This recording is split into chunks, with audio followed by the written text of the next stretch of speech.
J'étais français par nature. L'éducation, mon destin théoriquement, était la France. Je ne voyais pas d'autre pays. Mon père est venu en France avec cette idée, liberté, égalité, fraternité. Je ne voyais pas autre chose. À l'heure actuelle, je continue, pour moi, d'être présent au drapeau. J'ai fait l'expérience d'Israël et j'en suis revenu parce que je ne me sentais pas vraiment chez moi.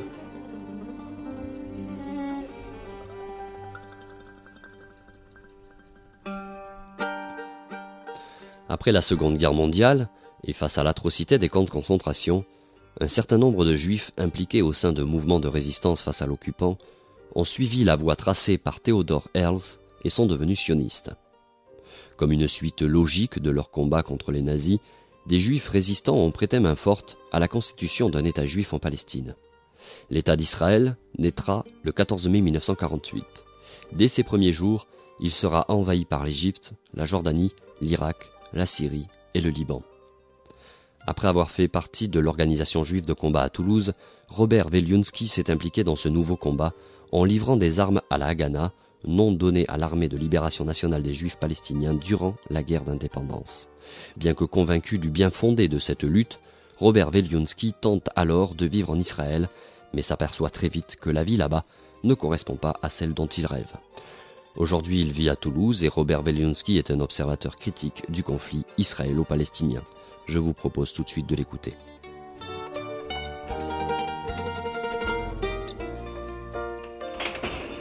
À Jérusalem, l'agitation n'a pas cessé. Malgré les troupes britanniques toujours en alerte, de nouveaux incidents naissent chaque jour. Les routes entre Jérusalem et Tel Aviv ne sont pas sûres. Chaque jour ou presque, des coups de feu sont tirés sur les Juifs qui abandonnent la ville sainte.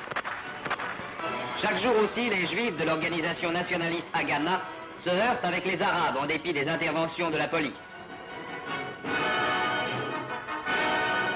Les rues des villages entre Tel Aviv et Jaffa sont parfois transformées en champs de bataille et offrent les spectacles désolants que nous avons trop vus pendant 6 ans. Pour abriter les centaines de familles qui fuient devant le danger, des camps ont été aménagés autour de Tel Aviv. Et la guerre est finie. Le sentiment d'avoir été trahi par Pétain et d'avoir été trahi par une partie à la libération des officiers qui, sachant que je n'étais pas français, n'ont pas voulu m'engager dans l'armée française, mais voulaient me mettre dans la Légion. Et ils ont perdu un futur maréchal de France puisque j'ai pas voulu marcher. Et j'ai rejoint à ce moment-là Paris et je suis devenu sioniste à ce moment-là. J'ai donc procuré des armes pour Israël, 47, puis la libération, 48. J'étais destiné à partir en Israël. Un matin d'août 1949, un peu plus d'1 an après la création de l'État d'Israël, un avion des forces de l'air israéliennes arrivait à l'aéroport de Lydda. Il transportait la dépouille de l'homme qui avait su refaçonner les destinées du peuple juif. Sur cette colline qui domine Jérusalem, le prophète de l'État juif trouvait le lieu de son ultime repos. Il s'appelait Theodor Herzl. Il était né à Vienne en 1860. Et dans cette Vienne de la fin du siècle dernier, adonnée au luxe et au plaisir, Theodor Herzl, lui, demeurait obsédé par le problème juif. La solution du problème juif, c'est la création d'un État juif, écrivait-il pour la première fois en 1896, dans un opuscule intitulé L'État juif et traduit aussitôt en plusieurs langues.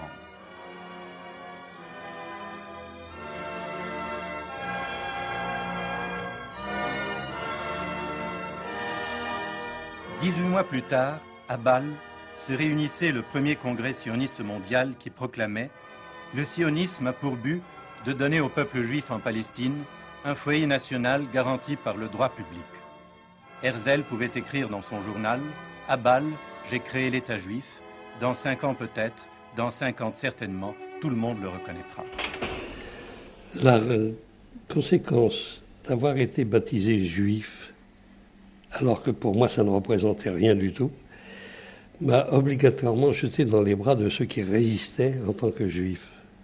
Et la plupart de ceux que j'ai côtoyés étaient juifs, mais nous n'avions, à tel point que nous avions même un futur rabbin qui était avec nous et qui nous avait dit, vous savez, être juif, c'est garder la vie. et garder la vie, même si vous devez manger du cochon, n'hésitez pas. Voilà, pour moi, être juif, c'était l'insulte qui m'avait été faite, d'avoir été chassé, d'avoir été trahi. Et je combattais en tant que juif.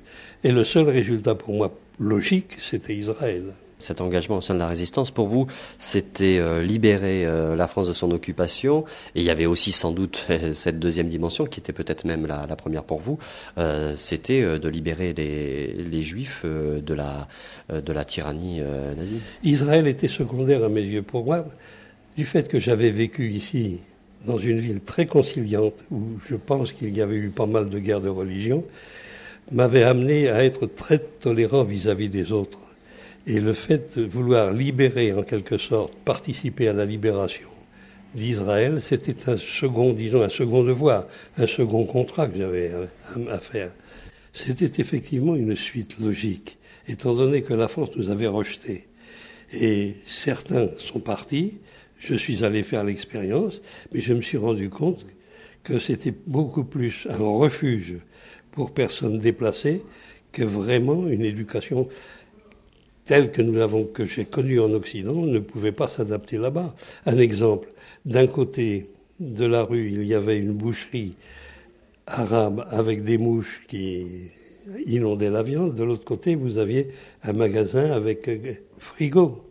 C'était un mode de vie qui ne me convenait pas.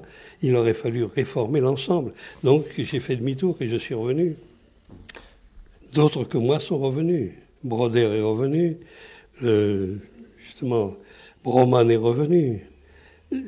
Ils ont fait l'expérience, ils se sont rendus compte que c'était vraiment un pays qui avait besoin de se refaire. Là où j'ai été content, où j'ai été très heureux, c'est de voir qu'une langue qui avait disparu et qui était interdite à l'époque par les religieux, de faire revivre une langue comme l'hébreu qui avait disparu et de l'adapter avec des mots modernes, électricité, téléphone.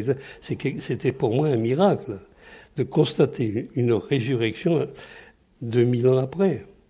Et bien voilà, la satisfaction d'avoir participé, d'avoir laissé, disons, mon petit grain de sable dans cette construction. 18 ans ont passé. Que sont devenus les réfugiés qui, après avoir tout perdu ou tout abandonné, sont arrivés ici à bout de force, mais comme on accède à la terre promise? Rue Dizengoff, la principale artère commerçante de Tel Aviv, en fin d'après-midi. Ici, tous les types humains se rencontrent. Ils forment le peuple d'Israël. Cet homme, né sans doute dans quelques pays d'Europe, quel drame a-t-il vécu?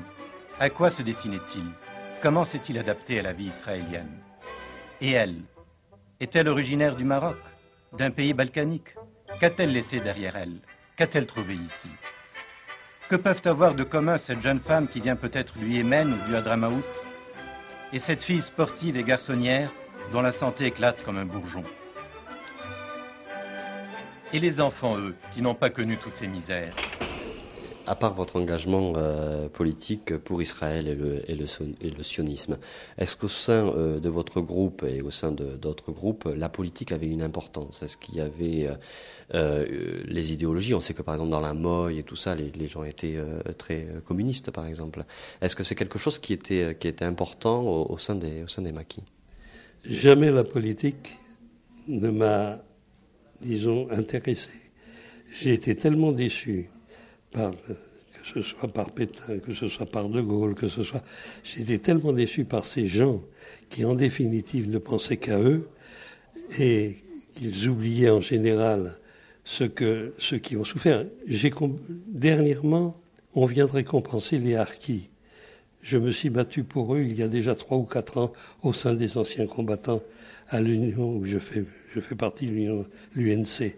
Et j'ai été l'un des seuls à exiger qu'on s'occupe d'eux. Et le président de l'UNC pourra vous le dire, c'est grâce à lui qu'il y a eu cette petite réaction vis-à-vis des harkis.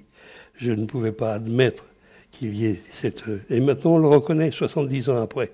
Voilà, la politique ne m'a jamais intéressé parce que j'étais tellement déçu par ces gens-là que les magouilles que je vois me font sourire. Mais là, je vous parle de la France, c'est-à-dire cette France qui est tombée sous Pétain. À l'époque, comment vous la regardiez, cette France-là, qui était tombée sous Pétain et qui, elle aussi, avait adopté des lois antisémites? J'ai été français par nature. L'éducation, je ne pouvais pas... La plupart de mes diplômes, c'était brevet élémentaire, brevet supérieur, pour faire... Mon destin, théoriquement, était la France. Je ne voyais pas d'autres pays. Mon père est venu en France avec cette idée, liberté, égalité, fraternité. Je ne voyais pas autre chose. À l'heure actuelle, je continue, pour moi, d'être présent au drapeau. Je ne pouvais pas concevoir autre chose que la France dans mon éducation. J'ai fait l'expérience d'Israël et j'en suis revenu parce que je ne me sentais pas vraiment chez moi. Pour moi, c'était un pays qui était destiné à redonner l'espoir de vie à ceux qui n'avaient plus de maison. Mais pour moi, la France était en quelque sorte la seule façon d'être sur Terre, étant donné que j'ai été marqué par cette éducation. Malgré Pétain, est-ce que c'était la France ou pas, mais qui était quand même à l'époque au pouvoir en France, et malgré les camps de concentration, même dans le sud-ouest, puisque des Juifs ont été internés au Vernet, au ACBD. Oui, malgré tout cela, étant donné tout simplement que je ne pouvais pas comprendre que la France ait trahi. De Gaulle nous a trahis aussi en tant que résistants. Il n'a pas parlé des étrangers. Il disait que c'est la France qui a libéré. C'est faux, il y avait beaucoup d'étrangers qui ont combattu. C'était la deuxième trahison vis-à-vis de ceux qui ont combattu. Mais pour moi, c'était une erreur historique de la part de gens qui étaient intéressés à minimiser l'apport des étrangers dans la... Mais pour moi, la France est toujours restée le symbole de la liberté. C'est pour moi quelque chose de tellement évident qu'à l'heure actuelle même, je vois ce qui se passe, même à l'heure actuelle avec M. Chirac, qui reconnaît les erreurs du passé. Ben, il faut les accepter comme telles. Ils le reconnaissent, mais c'est déjà un grand point que les autres n'avaient pas fait. Mais la France, pour moi, c'est une France éternelle. L'éducation que j'ai reçue, c'est l'éducation que j'aurais toujours donnée à des enfants, et même à l'heure actuelle, mon métier, je l'ai fait dans l'enseignement. Étant donné que je ne pouvais plus reprendre mes études, je suis devenu moniteur d'auto-école et j'ai formé un centre de formation de moniteurs, ce qui m'a valu la jalousie de pas mal de confrères. Eh bien, effectivement, pour moi, c'est quelque chose de merveilleux. L'éducation, il y en a pas, je ne peux pas comparer d'autres pays à avoir une éducation telle.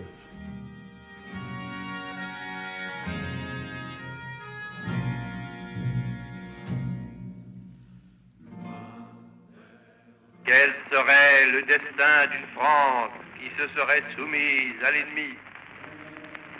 L'honneur, le bon sens, l'intérêt supérieur de la patrie commandent à tous les Français libres de continuer le combat là où ils seront et comme ils pourront.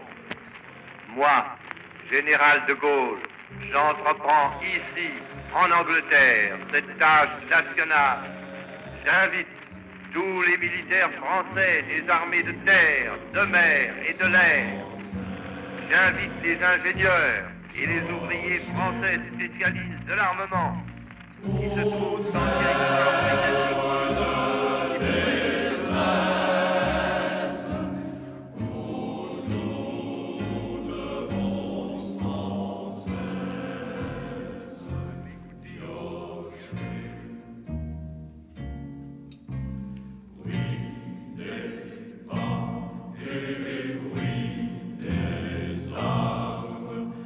Sentinelle, jour et nuit.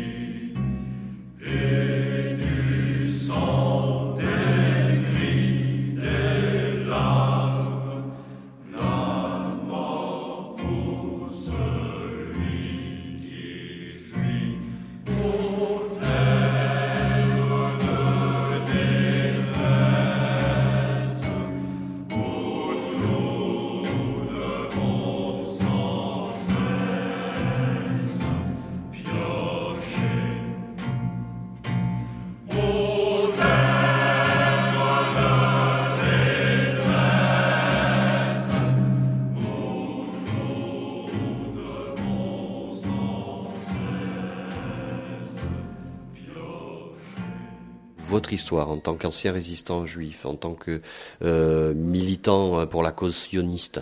Ça, c'est quelque chose qui vous intéresse. Vous voulez le faire passer aujourd'hui aux générations futures? Je pense que pour partir en Israël, c'est une nécessité d'avoir 20 ans ou beaucoup d'argent.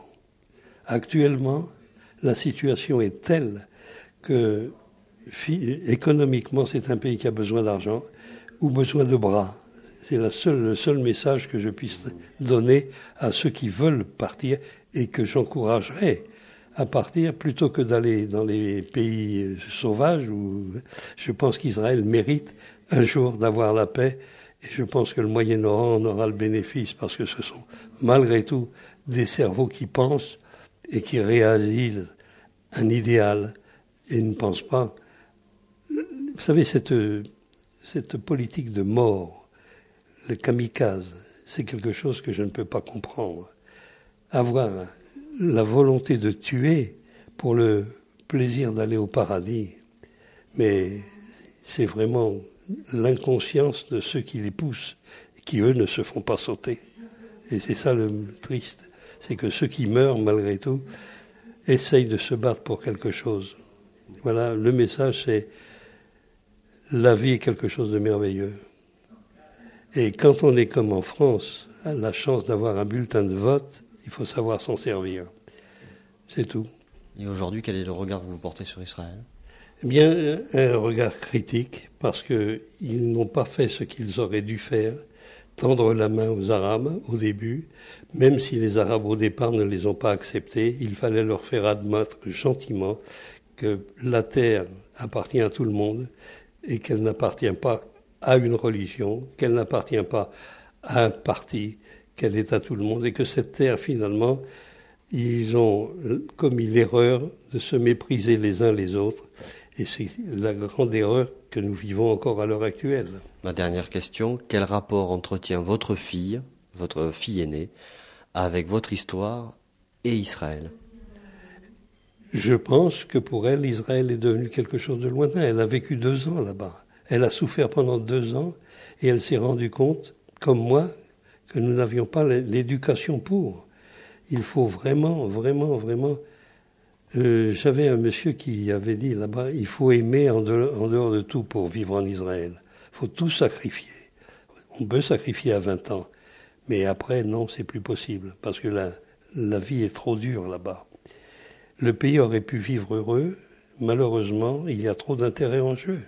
Et les intérêts sont beaucoup plus politiques et géopolitiques qu'autre chose. Et ça, c'est triste, parce que je crois que la jeunesse d'aujourd'hui, si elle ne fait pas attention, va se réveiller un jour avec de gros nuages sur la tête. Ça, c'est le message que je laisserai aux jeunes. Parce que il y a des gens qui respectent leurs paroles, d'autres qui ne pensent qu'à tuer pour occuper le monde. Et ça, j'ai connu ça avec Hitler, ça a coûté assez cher, et je crois qu'on y revient. Les Allemands étaient chez moi, on m'a dit résigne-toi, mais je n'ai pas pu. Et j'ai repris mon arme. Personne ne m'a demandé d'où je viens et où je vais, vous qui le savez. Effacez mon passage.